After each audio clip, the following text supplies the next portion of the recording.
Check 1, 2, testing 1.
start too, so, yeah. Okay, well, good morning, everyone. My name is Dwight Newman, and as chair of the University of Saskatchewan College of Law Speakers Committee, I'm pleased to welcome you to the 2025-26 academic year's final winter lecture in the McKercher LLP lecture series. So there are still some upcoming speaker events organized within other series that you'll be hearing about, the upcoming Saskatchewan Law Review lecture in February, and then the Stack lecture occurring in Regina in May. As we gather here today, the University of Saskatchewan wants to acknowledge that it's on Treaty 6 territory and the homeland of the Métis. The university pays its respect to the First Nation and Métis ancestors of this place and reaffirms its relationships. On a lighter note, I'll say if you've not entered for the door prize, there are door prizes on the left of me, and they'll be out till after the lecture, the chance to enter. I was suggesting that we should have, for reasons that you'll know soon, a sports car, but that wasn't in the budget quite. So there's no sports car in the door prize, but there's some nice things there. So do feel free to enter for that. It's great to see all of you here and engaging with the speaker. I'd like to just quickly acknowledge some of the people who are here today. I'd like to begin by thanking McKercher LLP for sponsoring the lecture series here at the University of Saskatchewan College of Law. Their sponsorship allows the college to continue to present a wide range of informative and educational and sometimes entertaining speakers to the law school community. And appropriately to a lecture on M&A, we have some lawyers here today from McKercher's significant M&A group, and I think some other lawyers from LLP as well. So welcome to the McKercher group. If you want to give a quick wave so everyone can say hello if they wish after. I'd also say lawyers in our community here in Saskatoon give back to the college in many different ways. I'll quickly acknowledge some others who've given back through their time in teaching. I'll just mention, I'm sorry if I miss anyone, but long-standing sessionals like Chris Donald, who's taught our Law and Economics class for many years, and Bob Kirkpatrick, who's taught our Securities Regulation class for many years, so it's nice that they could come as well. We have various other people here, and just there are many others we could acknowledge as well. But I might briefly mention Gail Henderson, who's normally at Queen's University, and if you've not met her yet, she's our SD visiting chair in business law this semester. Gail, if you want to give a quick wave. And she's teaching a consumer protection course at the college, and she'll be organizing a conference or workshop in May that you may hear more about in that business law area that we're so keen to foster. We're also glad to have Dev Mishra here, who's the Edwards Enhancement Chair in Business, who's in the Finance Department over in Edwards, and others. We could mention University of Alberta Emeritus Law Professor Tamara Buchwald, who used to be here at one point, and but others as well. So thank you to everyone for coming. I also want to, because this is our last lecture, I want to thank Professors Birmingham and Ponomarenko for serving on the Speakers Committee this year. Also, Austin Goyer and Tyler Slaney, who've been the student members on the committee. And they've all done a lot of work in putting together the speaker events. Different college staff have contributed, of course, as well. Danella Hoffman on the communication side, Stacy Shawaga on development. And I don't know, Katie may have left to organize something else, but we owe so much thanks to Katie Richard for all of her work supporting the speakers program throughout the year. And so I'd just like to note that and extend very much our thanks to her. I have now the privilege and pleasure of introducing our speaker today. Camden Hutchison is an associate professor at the Peter A. Allard School of Law at the University of British Columbia and the director of their Center for Business Law. Professor Hutchison holds a BA in history from the University of Rochester and a JD from Columbia Law School. Before returning to graduate school, he practiced as a corporate associate at the law firm of Kirkland and Ellis in Chicago, in their Chicago office, where he represented private equity firms and public corporations in connection with mergers, acquisitions, and other corporate transactions. Prior to then going on into academia, Professor Hutchison also earned his PhD in history at the University of Wisconsin-Madison, where his dissertation examined the history of corporate regulation in the 19th and 20th century United States. His research and teaching focuses on corporate transactions, comparative corporate governance, and the historical development of corporate law. He's also published on corporate taxation and competition law. His current research focuses on directors' duties and shareholder rights in international contexts, or some of his current research. Outside the scholarly realm, I learned yesterday that one of his hobbies is that he does road racing in his sports car, legally as part of a car club, I should add. With such a wonderful speaker here, I don't want to take more time. I just hope you'll join me in welcoming Professor Camden Hutchison.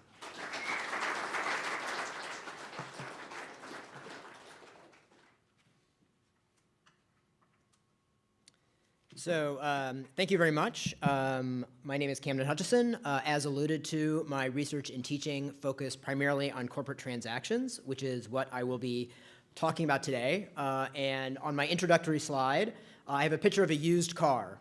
So this is a pre-owned BMW. This is not just any used car. This is literally my car that I bought. So you might be wondering, why am I showing you a picture of my car? Well, there's two reasons. The first is, obviously, it's very cool. That's one reason. But the second reason is that buying a used car shares some similarities with buying a company, which is going to be the focus of my lecture today. So when you buy a used car, you are encountering an information asymmetry problem. The seller of the used car knows much more about it than you do, right? The car may have hidden issues or problems that are not apparent upon visual inspection, right? The car may have been in an accident and then subsequently repaired, which is not a good thing, right? The car may have been stolen and subsequently recovered, which is not a good thing. The owner of the car may have raced it on a racetrack, which is not a good thing, right? So there's a lot of hidden or unknown issues that the seller knows that you don't when you're buying a used car, and buyers of companies in the M&A space encounter similar problems. So my lecture is going to focus on this issue of asymmetric information. Asymmetric information is a fundamental economic problem in all forms of contracting. Information asymmetry is a function of imperfect information among potential trading partners. And it refers to the fact that buyers and sellers of goods and services have unequal information about what is being bought and sold. In general, sellers of goods and services have more information than buyers, right? So the seller of any asset has more information about their asset that they're selling than any potential buyer, right? Why is that? It's because it is theirs, right? They possess it. They control all of the information about it, right? They know if it has any hidden defects or any hidden problems, any strange issues. They have more information about what they're selling than the buyer.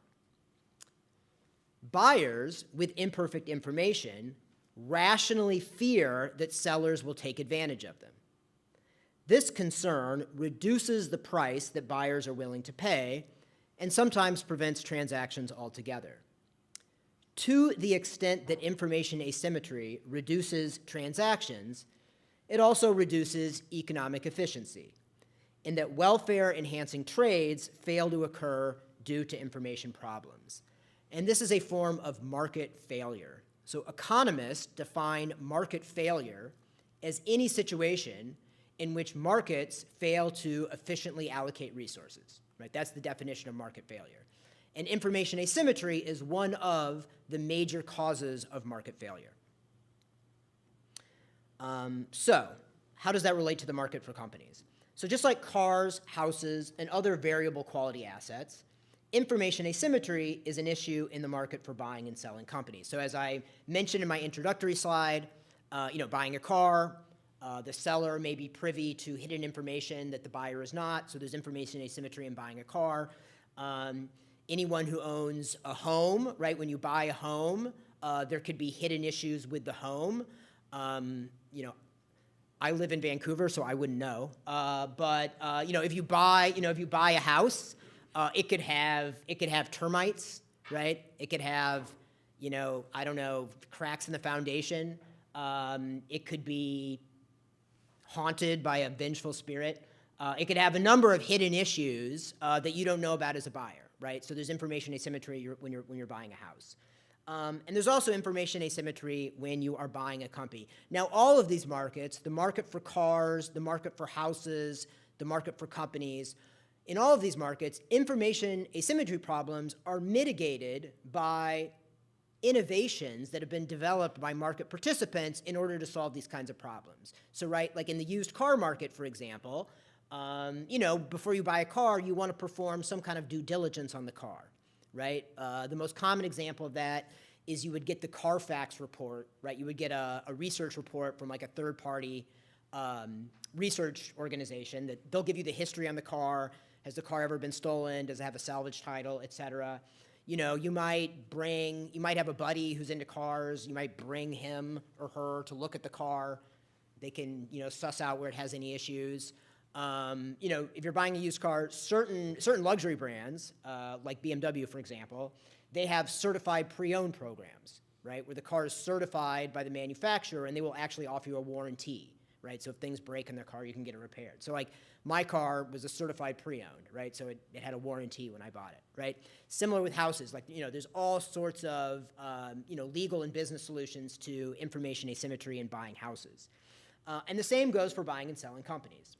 So in the M&A market, sellers know much more about their company than do potential buyers. They know its past financial performance. They know its projected financial performance. They know if it has any potential legal liabilities, right? Business firms are very, very complex entities, right? And, business is very complex, and private businesses are highly opaque, right? It's very difficult to tell what is going on with a private business from the outside, right, if you're not privy to private information. So without effective methods for resolving these information asymmetries, the M&A market would be severely limited, right? The M&A market would be severely limited because buyers wouldn't trust sellers, right? So there would not be a lot of buying and selling. Fortunately, creative negotiation and contracting can resolve many of these information asymmetries. Okay, so I've introduced the general topic of information asymmetry, and now I want to talk about two specific forms that information asymmetry can take in the marketplace, or two specific ways in which information asymmetry manifests. The first is adverse selection, and the second is moral hazard. So adverse selection, also known as hidden information, is when one party possesses information that a counterparty lacks.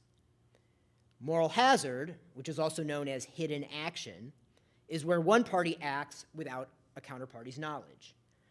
And these two phenomena are at the heart of nearly all contracting problems. So to just give you a quick example of what adverse selection and what moral hazard is, I will use the example of the insurance industry.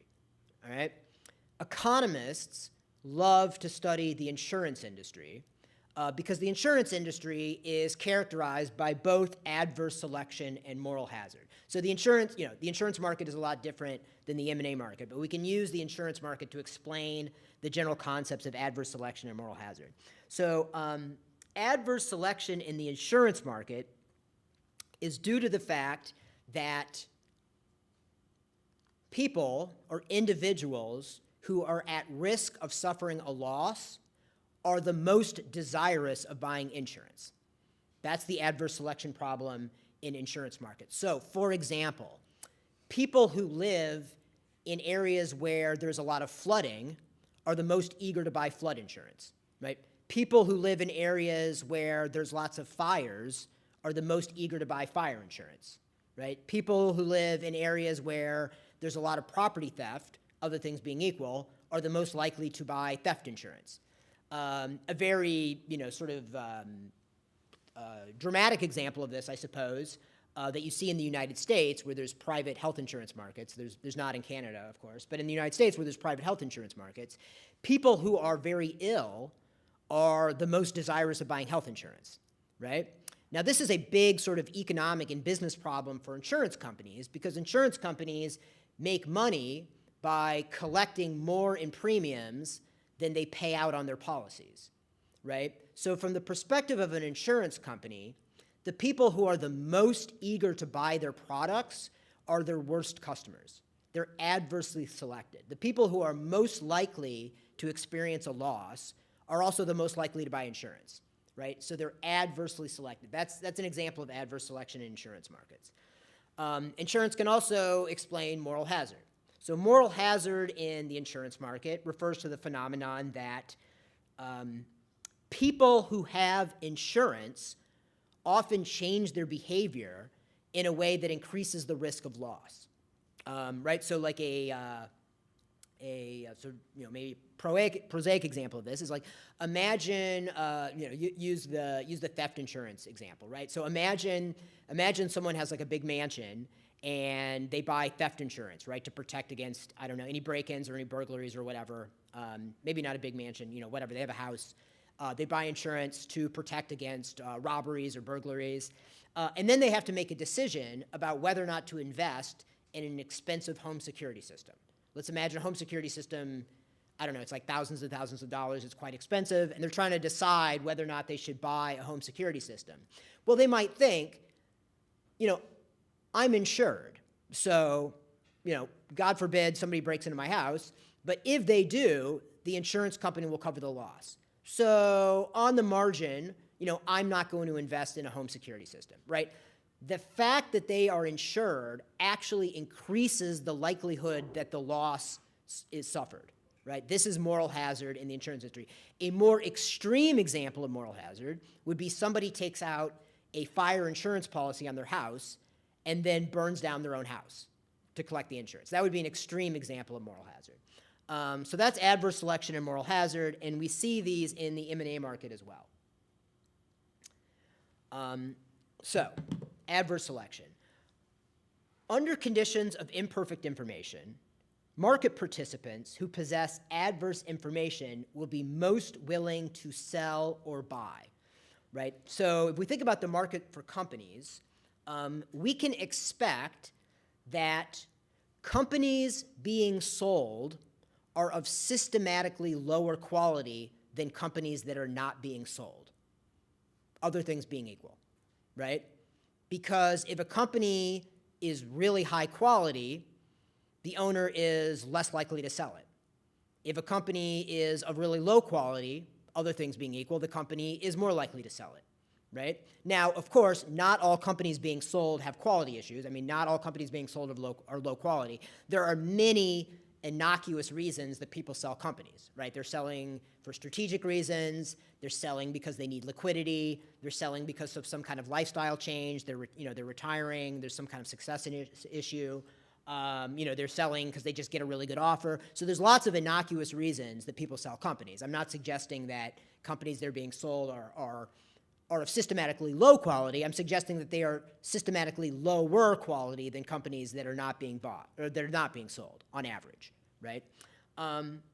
So market participants who know this and who lack information, they may be hesitant to enter into trades, right? The mere fact that someone is selling a company is almost like a red flag as to the quality of the company, right? If someone is selling a company, if someone is selling a business, right, the first question you want to ask yourself as a buyer is why? Why are they selling this business? And again, there are many innocuous reasons that they're selling the business. But, it could be because the business is not performing well, right? It could be because the business is not meeting the economic or financial expectations of the owner. It could be because the business is in economic or financial distress. It could be because the business has horrible legal issues, right? So, that's what you want to be concerned about as a buyer. Now, this concern, this asymmetric information problem, can result in markets functioning poorly or not at all, right? If buyers and sellers are not able to figure out this information asymmetry problem, markets break down. And given the opaque nature of business firms, the market for corporate stock and assets is characterized by this adverse selection problem, right? Like I said, private businesses they're very opaque. You look at a privately owned business, right? You might, if you're a potential buyer, you're like, hey, I want to buy, I don't know, this retail business or what have you. And you might try to assess the business, from the outside, and you might say, wow, this business, it looks like they're doing great. They're selling lots of products. Customers are lined up around the block. This looks like a fantastic business. But you don't know, right? You don't know what the business's cost structure is. You don't know what their margins are. You don't know if they're making a profit at all. They might be they might be taking a loss on every single product that they sell, right? You don't know anything about the economic structure of the business, right? And it's very hard to assess that without access to private inside information. Now, I'm speaking, to the private company M&A context, which is kind of my background and my interest. If we're talking about public companies, the situation is a bit different because public companies are subject to public disclosure requirements, and so they are much more transparent. It is much easier to look under the hood for a public company than for a private company. And if I have a little extra time, I might speak to that distinction at the end. But for present purposes, let's assume that we're dealing with private companies. And I would say even for public companies, there's still an information asymmetry problem, right? Public companies, they don't have to disclose everything, right? And their disclosures may be inaccurate. So there's still an information asymmetry problem in public company M&A as well. Okay, so how does moral hazard manifest in M&A markets? Well, moral hazard in general arises when one party to an economic relationship cannot observe the actions of their counterparty. And if a party's actions cannot be observed, it creates incentives to act opportunistically. Opportunistic behavior often results in hidden costs and economic inefficiency, right? A disloyal agent, or a opportunistic counterparty, they can, in effect, impose externalities on their counterparty. They can impose hidden costs on their counterparty, and because they don't have to internalize those costs, they will provide, sort of too much in the way of costly behavior from an economic standpoint, which results in economic inefficiency. Corporate governance is an excellent example of the moral hazard problem. So I teach a corporate transactions course. I also teach our business organizations course at UBC. And in my business organizations course, I focus a great deal on what are known as agency costs, which is how moral hazard expresses itself in the corporate governance standpoint. So I'll just kind of maybe speak about that a little bit. So companies, as I'm sure you know, if you've taken business organizations, or if you are taking business organizations or corporations or a similar course, corporations are managed by directors and officers, but they are owned by their shareholders. Now, for small privately held companies, the management of the company and the ownership of the company is often the same, but for larger publicly traded companies, there's a separation between the ownership of the firm and its management, right? So the directors and officers of like a large public company, for example, typically own relatively little in the way of corporate equity, right? They are managing the corporation on behalf of the shareholders who own it, right? They have, in effect, been hired by the shareholders to run the company, right? The shareholders are the principal, and the managers are the agents, to use the language of agency law. Now, this creates a moral hazard problem. The most extreme example of moral hazard in the corporate governance context is embezzlement. That would be the most extreme example, right? So imagine that, the CFO of a company, right? Imagine that they divert corporate funds into their own bank account surreptitiously. They're stealing from the company. That's an extreme example of moral hazard, right? The shareholders cannot effectively observe what the CFO is doing, so the CFO is, dipping his or her hand into the cookie jar and stealing money. That would be an extreme example of moral hazard.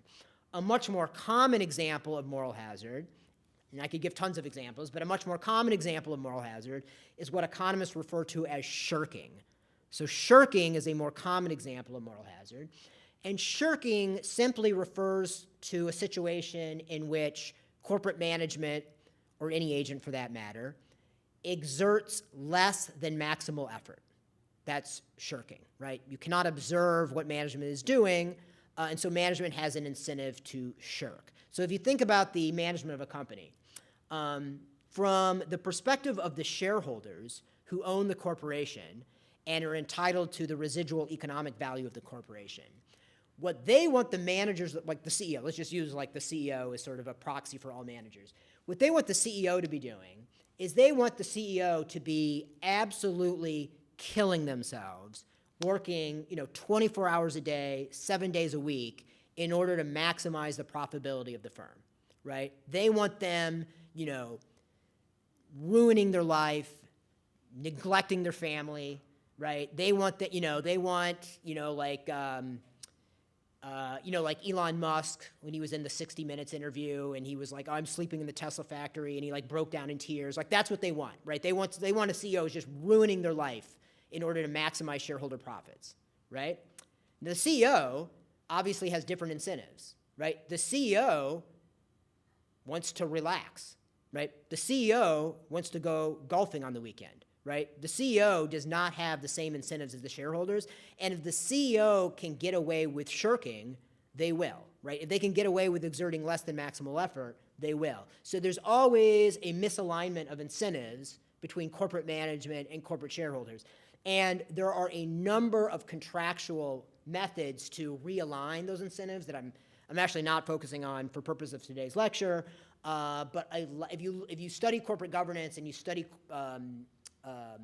how corporate managers are compensated, you'll know that the structures that we use to compensate corporate managers of public companies are designed to incentivize them to really focus on maximizing the profits of the firm. Okay, so that's adverse selection and moral hazard. How do adverse selection and moral hazard express themselves in corporate contracting? Well, adverse selection and moral hazard are pervasive in all forms of corporate contracting, including M&A. Fortunately, skilled lawyering can help mitigate these problems, and this is what I try to teach my students in my corporate transactions course. Adverse selection, for example, can be resolved by disclosure and warranty provisions that are included in corporate purchase agreements. Moral hazard can be resolved by contractual mechanisms that are designed to align the incentives of the contractual parties. And so I'm going to go through some examples of provisions that are often included in corporate purchase agreements that are designed to mitigate the adverse selection and moral hazard problems. The first is less of a contractual provision and more of a market practice. But the first and most basic strategy for addressing adverse selection is due diligence. So I'm sure almost everyone in the classroom has heard of due diligence, and the practicing lawyers, I'm sure, have done due diligence. But due diligence is an important method for mitigating adverse selection when you're buying a company. Due diligence is a fundamental aspect of M&A practice. And what due diligence refers to, due diligence is a sort of institutionalized market practice by which sellers of companies, or companies that are being sold, after they've signed a purchase agreement, or in some cases before they've signed a purchase agreement, they reveal to the buyer a lot of sensitive private information about the business that they would not normally disclose, right? That is not for public consumption. So they basically kind of air out the company's dirty laundry, and they disclose to the buyer in documentary form, right, all of the company's sensitive financial information, its operational information, its legal information, right? A lot of information that is competitively sensitive that they would not normally disclose, they reveal to the buyer in order to resolve the buyer's apprehensions and increase the likelihood of a successful transaction. Right, and so due diligence covers a range of issues. Like I said, there's financial due diligence that's typically performed by accountants. There's operational due diligence that's typically performed by the business principals on the transaction. And then finally, most relevant for our purposes is legal due diligence. So when a company is selling itself, or a company is being sold, or a company is trying to solicit a major investment, the company will share with the potential buyer, with the potential investor, all of its sensitive legal information. So the way that this works in practice is the company will set up, these days it's online, so they'll set up an online database, and they'll populate that database with hundreds, if not thousands, of legal documents. And then buyer's counsel, who's representing the buyer in the deal, they will research and investigate these legal documents and make sure that there's no hidden landmines, right? So this is a big part of the life of a junior associate at a large law firm, for example. So if you're a junior associate at a large law firm, like I was back in the day, you will do a lot of due diligence, right? As a first and second year associate, you do a lot of due diligence, right? So you're the one who is kind of sifting through these data rooms, reviewing contracts, reviewing governance documentation, reviewing all sorts of legal documents to make sure that there's nothing off or nothing fishy, make sure that there's no smoking guns, and then you kind of prepare a memorandum for the client and you present that to them. So junior associates often manage this process. It's often first years who are sifting through these documents, and then there might be a second year who's kind of managing them and producing a due diligence memo. So this is a big part of M&A practice, at least at large firms, and it is very tedious and not particularly fun or satisfying. But I would encourage you, if anyone in the room ever ends up doing due diligence for months on end, you can be heartened to know that you are resolving information asymmetries. So you're performing a very important function in the transaction. I will mention one thing that's interesting about due diligence is due diligence was also sort of in solicitors' practice, in M&A practice. Due diligence is kind of like sort of on the frontier in that it was kind of the first aspect of corporate practice in which lawyers started using AI. So lawyers have actually been using AI to due diligence for several years now. It's not really a new thing. And I'm not in practice right now, so I think different firms rely on AI more or less. I've talked to people in practice, partners, associates. Some people tell me that they've had really bad experiences using AI for due diligence, so they rely on it less.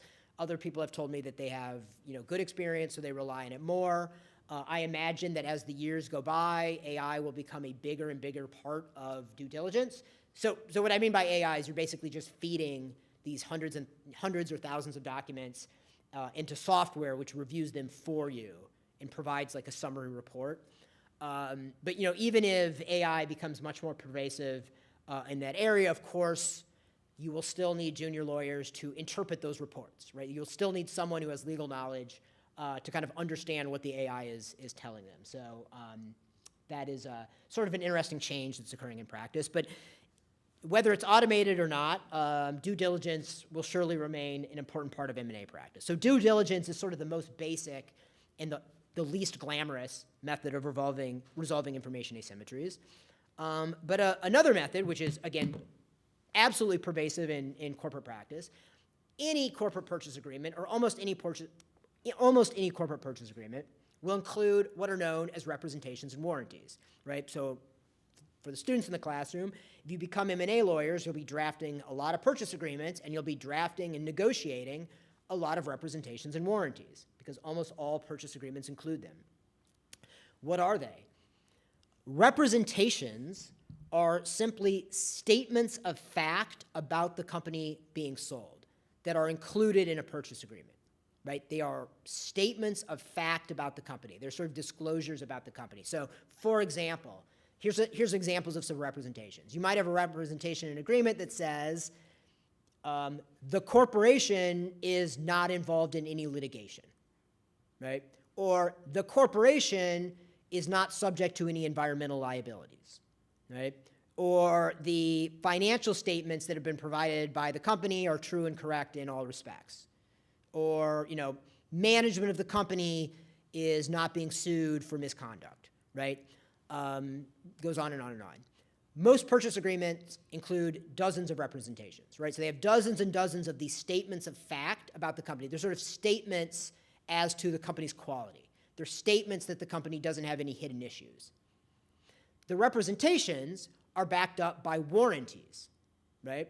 So warranties provide indemnification to the buyer if any representations are false or if any representations are inaccurate. So if a buyer enters into a purchase agreement, it has representations and warranties, and imagine that some of those representations turn out to be false, or some of those representations turn out to be inaccurate, and the buyer suffers economic loss as a result, they can then seek indemnification from the seller.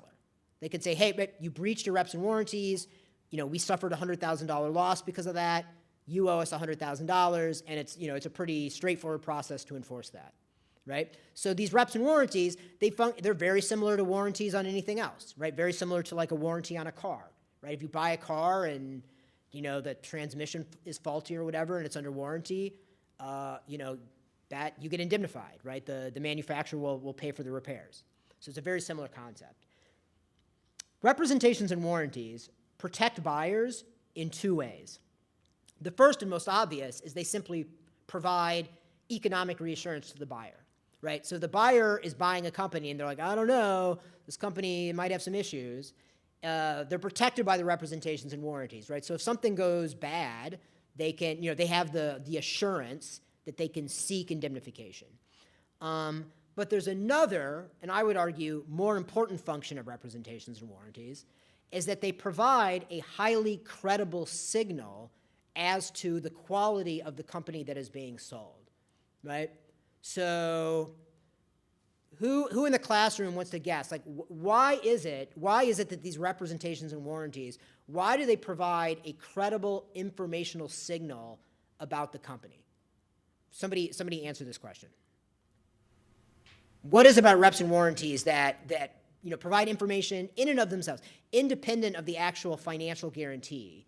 What about reps and warranties provides a credible signal about the company? Yeah. Well, if the company is willing to indemnify the cost in the event the statement is false, then I think it makes the statement credible. Yeah, the statement is highly credible because if it is inaccurate, the seller will have to pay for any damages, right? So a seller is not going to provide robust representations and warranties if they think the company has issues. They will only provide robust representations and warranties if they believe that the company is of high quality, right? So this gets to the heart of the information asymmetry problem. Like, how do you figure out the quality of the company? Well, if the seller is willing to put their money where their mouth is, right, and they're willing to stand by their representations, they are revealing highly credible information. They are revealing their own subjective belief as to the quality of the company. They're putting their money where their mouth is, right? In the economics of information, this is referred to as a costly signal, right? Costly signals are highly credible because if they are inaccurate, the person who is making the signal bears a cost, right? So, you should always put greater credibility into costly signals than costless signals, right? Costless signals is when somebody just says something and there's no consequences for what they say, right? Talk is cheap, on the other hand, right? Some people just say stuff and they're not backing up what they're saying. But if somebody makes a representation and they're saying, like, I will pay you if I'm wrong, that's a highly credible signal. Okay. Another way that this is resolved is through objective verification. So sellers will often pay an objective third party to verify their own disclosure. And the best example of this is simply audited financial statements, right? So when you're selling a company, you have to provide financial statements. Imagine the CFO has, they've created the financial statements. And it's some company, it's like a small company, you've never heard of them, you don't know who the CFO is, right? CFO has really, no credibility with you, no representation.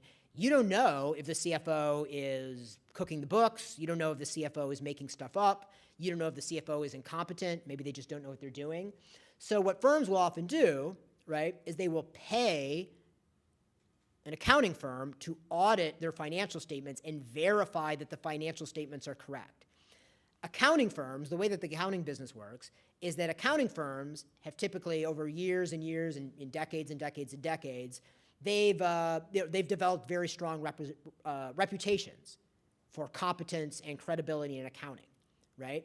And so a CFO or a company that has no reputation, doesn't really have much credibility with the buyer, they can pay an accounting firm to audit their financial statements. And from an economic standpoint, that's sort of like renting the accounting firm's reputation, right? You're like borrowing the accounting firm's reputation. The accounting firm is certifying your financial statement. So that's a very common example of what's known as third-party certification in M&A. In terms of moral hazard, how is moral hazard dealt with in M&A? One method is covenants. So for larger M&A transactions, just FYI, there's often a delay of several months between the signing of an agreement and the closing of the transaction, right? This is the larger, more complex the deal, the more likely there is to be a delay between signing and closing. This creates a very serious moral hazard problem because, like, once the buyer has committed to buy the company and then they have to wait several months before they sell, during that window of time, the seller or the management of the seller, they have an incentive to, in the most extreme examples, like loot the company, right? Just like take all the money out of the company, and then you're buying a substantially devalued company.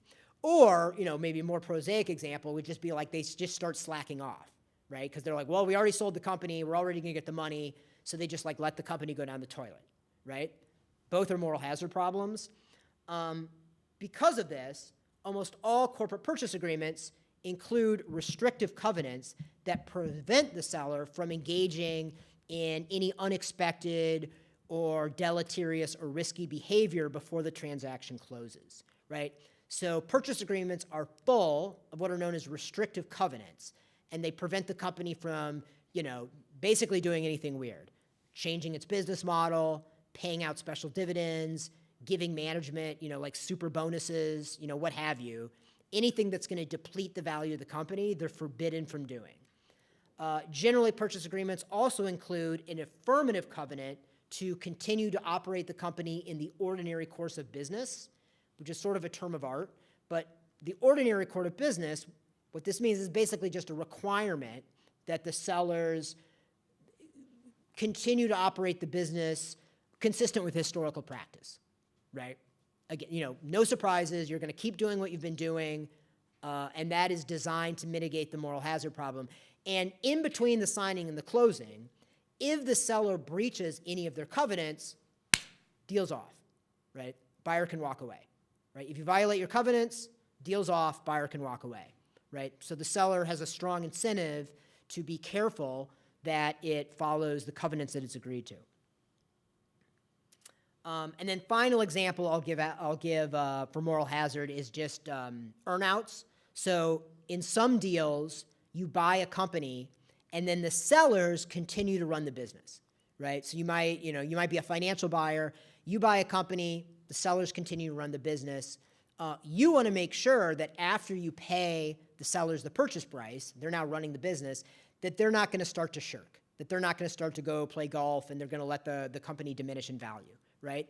So one way of addressing this is through an earnout payment, where when you buy the company, you only pay a portion of the total compensation, and then you defer the remainder of the compensation until some later date, and that deferred payment is contingent on the company achieving certain financial milestones, right? So basically, the sellers don't get all their money unless they continue to maximize the profits of the firm. And you can structure, you can structure this as like a schedule of payments. So like if the firm is really profitable, they get like a bonus. If the firm is less profitable, maybe they take a haircut. But the idea is to align the incentives of the buyer and the sellers who are now running the company. Just one thing I'll mention really quickly is I teach in Vancouver, and BC is like kind of like the world's capital of the mining industry. So there's a lot of mining M&A in British Columbia. And earnouts are very, very common in mining M&A. Actually, not because of the moral hazard problem. It's really interesting. Mining M&A is like way more interesting than it sounds, by the way.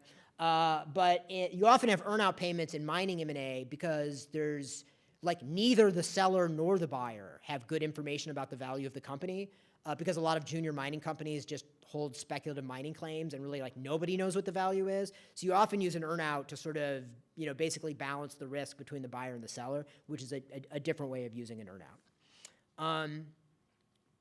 So I'm running close on time, so I'll just real quickly mention some of my research in this area, and I encourage you Google these articles, look them up, and read them. They're highly fascinating, in my opinion.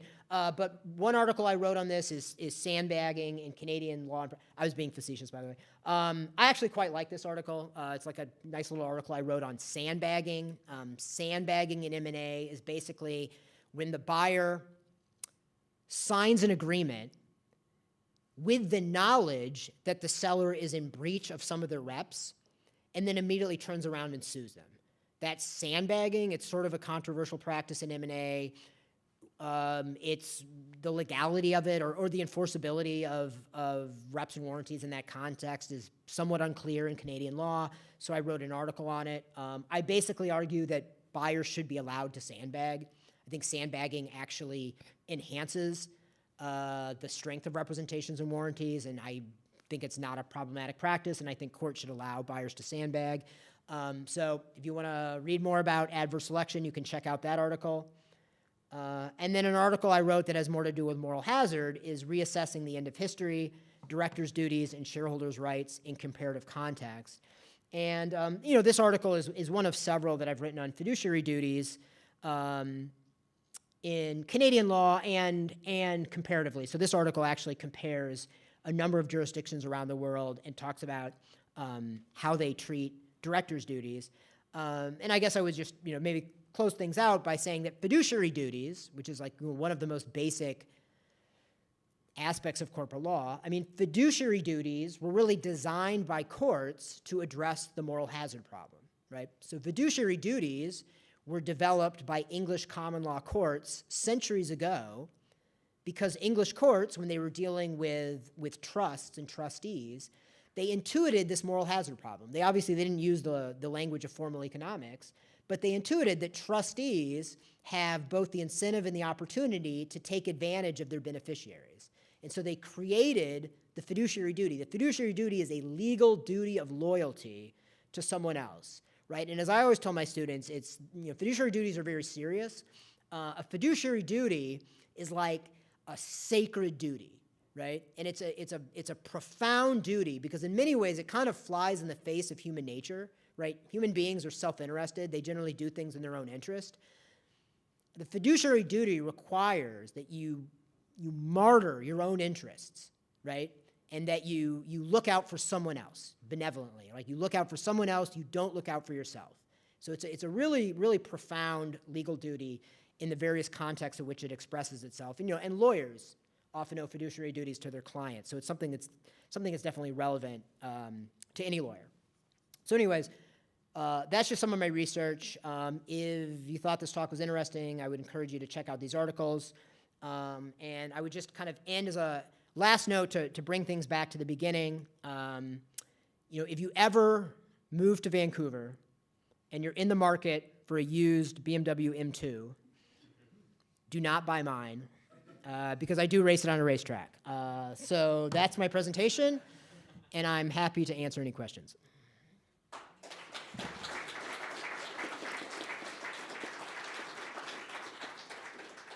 Okay, we have about 10 to 15 minutes for questions. If you do have a question, ideally make your way to one of the mics on either side, or we can bring it to someone, but if you can make your way over there, that's best, and we'd welcome questions on any aspect of this or going deeper on different things that Professor Hutchison has worked on. So, Professor Henderson. Thanks so much for the talk. So I was interested when you mentioned the sandbagging article, because throughout the talk I was thinking of a different problem, which is the cost of litigation. So especially for buyers, you have these reps and warranties, but then there's a significant cost to enforcing them. And you also mentioned some technological developments in terms of the use of AI in due diligence. And so I remember, I think a few years ago, when blockchain was new, everyone was talking about smart contracts and the idea that you could make these maybe automatically enforceable. And so I was just wondering if you're aware of any other developments in this space or using technology to try and make these things easier to enforce or more automatically enforceable, or if people are still talking about smart contracts or if that's all gone away.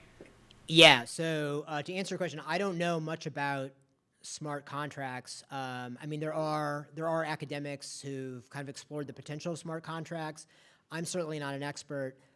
My impression, and I'll let the practitioners correct me if I'm wrong about this. I mean, I don't think in M&A practice anyone is using smart contracts. So I think strikes me as a bit fantastical. I don't think that that's really gained any ground, but someone can correct me if I'm wrong about that. Yeah, I mean, I don't think it's a part of mainstream legal practice.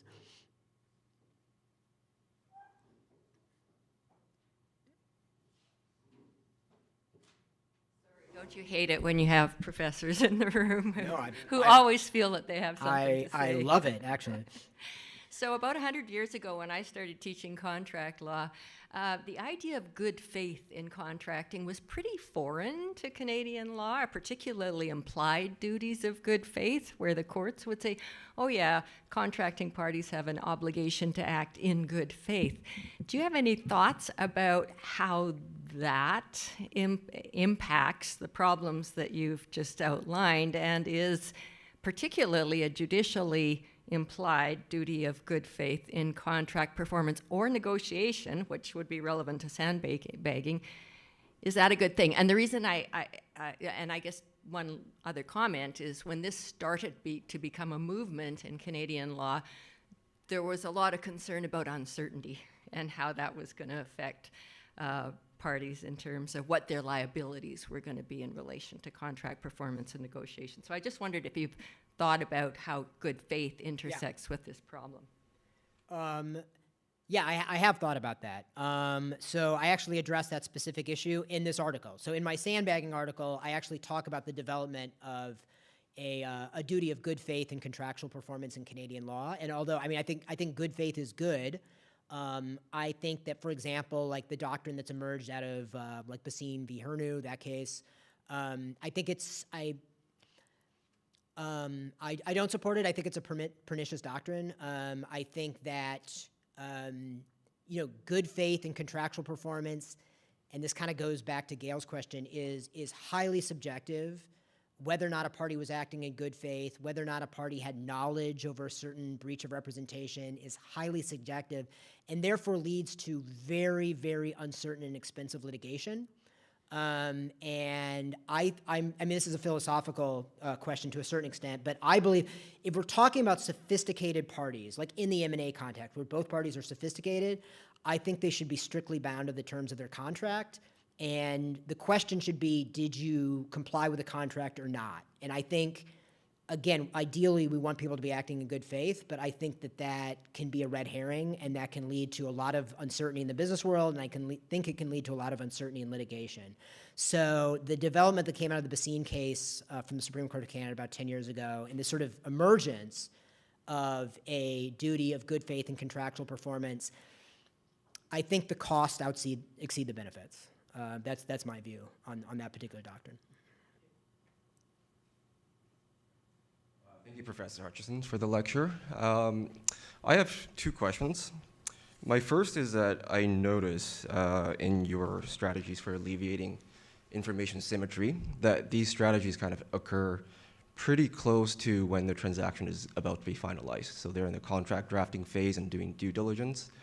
I'm wondering, what are your thoughts on strategies that can occur earlier in the discussion process between seller and buyer, such as like an NDA or something like that? And how can lawyers kind of assist in that process? Yeah, that's an interesting question. So, due diligence, broadly conceived, is a long process, and it begins what is due diligence? I mean, like defining what is or is not due diligence is difficult, but I mean, certainly the business due diligence starts at the very onset of negotiations, right? Before the lawyers are even involved, right? So the business, like what is the seller's reputation? What is the buyer's reputation, right? So that is a form of due diligence. Due diligence is sort of a spectrum. But in terms of lawyers' involvements, I mean, my observation, based on experience partially, is that, clients are doing deals, and most of my experience was representing private equity clients, so these are like very specialized buyers of companies. Lawyers don't get involved in the process until relatively late, right? So the parties might have been talking about a deal for 6 months, and it might have been talks were on, talks were off, but that's a form of due diligence, right? Just talking to somebody is due diligence, right? Just assessing the seller, assessing, does this seem like an honest person? Does this seem like a credible person? That's all a form of due diligence that the client is doing, that the business person is doing, that lawyers are not really involved in. And lawyers don't really come into the process until the buyer is pretty sure, right? So I guess my answer to your question is I don't know if there's a lot that lawyers can do early on in the process because the client is not willing to pay them to do anything early on in the process. So, you don't get a call from your client until relatively late stages, I feel like. So I guess that would be my answer to your question. Okay. My second question relates to information asymmetry in the securities context, so for public companies. Recently, the Supreme Court came out with a decision on Linden Mining that suggests that information or alleviating information asymmetry should be used as the guideline for determining what is a material change or not. Mm-hmm. And I mean, I think the Supreme Court thinks it's a little bit more helpful than it actually is in practice, because information asymmetry always exists between investors and the issuer. So my question is, like, at what point is that information asymmetry kind of significant enough that you think it should be disclosed by issuers? Yeah. So I read that case and I don't remember what I thought about it. Yeah, I mean, so securities disclosure, the purpose of securities regulations is to resolve information asymmetry between investors and public companies. Yeah, I mean, I think, is there any way you could encapsulate in like one sentence what the Supreme Court's holding was? And then I can maybe jog my memory. Yeah, well, so they essentially say that they provide a guidance on what is a change. Yeah. But in terms of assessing what is a material change, they say that the company is in the best position to assess that, because what is material is very fact dependent. It depends on the business, the industry. So yeah, they essentially it was just like say, it was about like really focused on the change part, right? It did, and then but they did add that for what should be disclosed is to be assessed by the seller who is in that business, in that market, and so what is a material change should just be assessed based on the purpose of alleviating information asymmetry. Yeah, I mean, I guess that makes sense. I mean, I would think that, and I'm not a securities lawyer, or I was not a securities lawyer and I don't teach securities. My sense is that like material should be like, would it affect an investor's decision to invest? That's kind of how I always think about material, and that seems to focus more on the mindset of the investor than the company, but the company would be better positioned to know whether a particular change is going to impact the business in a material way. So, yeah, I don't think I have a great answer to that question, unfortunately. Thank you. Yep.